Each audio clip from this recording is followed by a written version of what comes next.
Lo que hicimos el pasado 3 de marzo fue presentar desde H. Bildu Abanto alegaciones el pasado 3 de marzo a la evaluación de impacto ambiental simplificada del proyecto que pretende que presenta Petronor, que es el electrolizador de 100 megavatios, y voy a intentar hacer un pequeño resumen, ya sé que es igual un poco complejo, pero un pequeño resumen esquematizado de las alegaciones que presentamos, ¿no? Que creo que son importantes también para tener una visión. Creemos que este proyecto, no creemos, en realidad este proyecto no tiene en cuenta que el pasado 23 de febrero de 2025, la Diputación Foral de Vizcaya lo que hace es acordar la resolución de los trámites de información pública y audiencia del proyecto de la variante de las Carreras, que es un proyecto que no pasó la prueba del algodón, ¿no? De alguna forma lo que no pasa la prueba es del impacto ambiental simple. Y discurre además entre la Trinidad, que es el barrio en el que nos encontramos ahora mismo, y los terrenos limitados por la valla de Petronor, que es justo donde se plantea el electrolizador, ¿no? ¿Qué es lo que vemos? Pues que en la fase constructiva va a haber un montón de movimientos de tierras, fuertes taludes, pantallas, etcétera, etcétera. Y bueno, creo que eso también hay que decirlo, ¿no? No tener en cuenta este proyecto de carretera lo que hace es cuestionar cualquier evaluación ambiental, pues por muchas razones, ¿no? Pues por ejemplo no considera el cúmulo de camiones que va a haber, el cúmulo de maquinaria pesada, todo este tipo de cúmulos, como digo, en la fase constructiva de los dos proyectos que se plantean, ¿no? Y luego encima va a haber interferencias en la construcción de ambos proyectos porque coinciden en el tiempo, ¿no?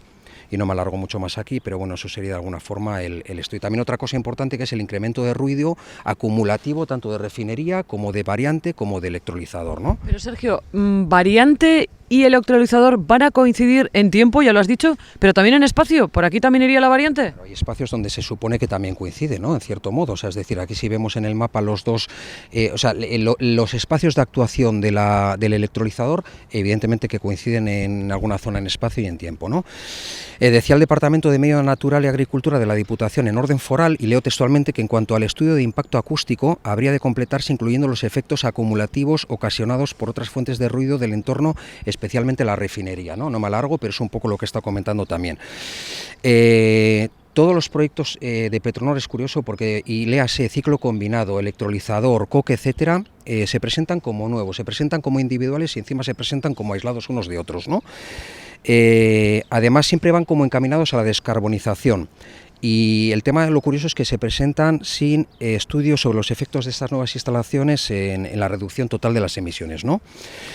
Hay que decir también que los nuevos proyectos de Petronor son similares a los instalados en otros lares, en otros lugares, pero sin embargo aquí siempre son mucho más grandes y de mucha mayor envergadura, ¿no? Y además hay otra cosa que es curiosa, que es que son prototipos, siempre con el peligro de alguna forma añadido de esa denominación de prototipos, etcétera, pues sobre todo por inexperiencia, ¿no? En estos proyectos.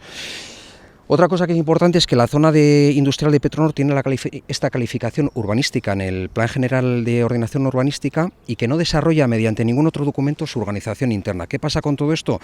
Pues que las nuevas instalaciones escapan al control al final de instituciones, etcétera, y obligan a estar de alguna forma vigilantes a estas instituciones competentes y a la ciudadanía o a vecinos y a vecinas, ¿no?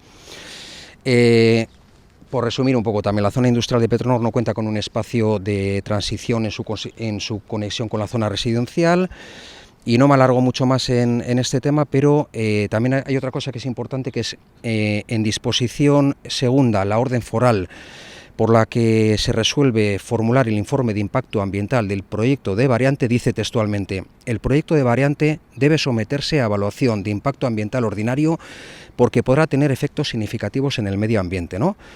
¿Qué quiere decir esto? Pues que al final estamos viendo que un electrolizador lo que haría sería incrementar los efectos acumulativos de la refinería y de la variante, que es un poco lo que he explicado, sobre todo porque al final añade nuevas instalaciones a las viviendas, que tenemos que recordar que estamos aproximadamente aquí del barrio de la Trinidad a 182 metros o 200, producción de ruidos, impacto visual, líneas eléctricas de 400 kilovatios, etcétera, etcétera. Es decir, se plantea también una línea de 400 kilovatios fuera de las instalaciones de Petronor, que al final atravesaría hasta conectar, hasta pinchar con la estación de Mantres, con todo el impacto de terreno que tiene, etcétera, etcétera, y ocupación del mismo, ¿no?